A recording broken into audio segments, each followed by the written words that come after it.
Among the 12 apostles chosen by Jesus, one name is often forgotten. Not Peter, not John, not even Judas, but the man who replaced Judas, Saint Matthias.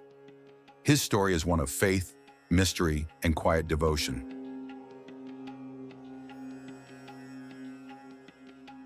After Judas Iscariot betrayed Jesus and took his own life, the circle of 12 was broken.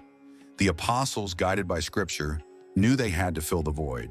The criteria were clear: someone who had followed Jesus from baptism to resurrection. Two men were nominated, Joseph called Barsabbas and Matthias. After prayer, the apostles cast lots, a traditional Hebrew practice. The lot fell to Matthias, and he became the 12th apostle, a choice not made by men, but believed to be led by God. Little is written about Matthias in the Bible, but tradition holds that he witnessed Jesus' ministry from the very beginning. A loyal follower, silent but present, he now carried the weight of apostleship on his shoulders.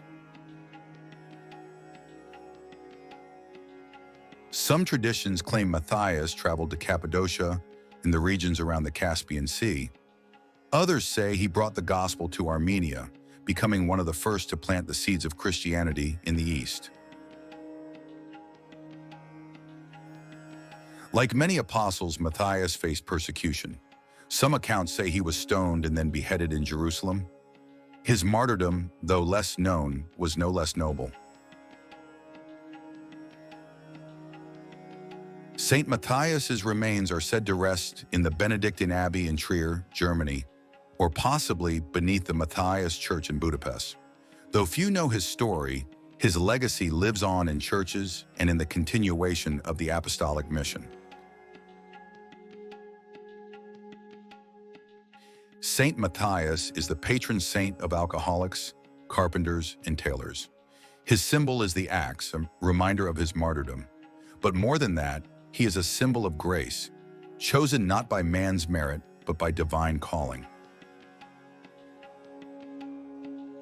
In a world that often celebrates the loudest voices, Matthias reminds us that faithfulness in the shadows still matters. Though his story is short, his impact is eternal. The 13th apostle, chosen, faithful, forgotten no more.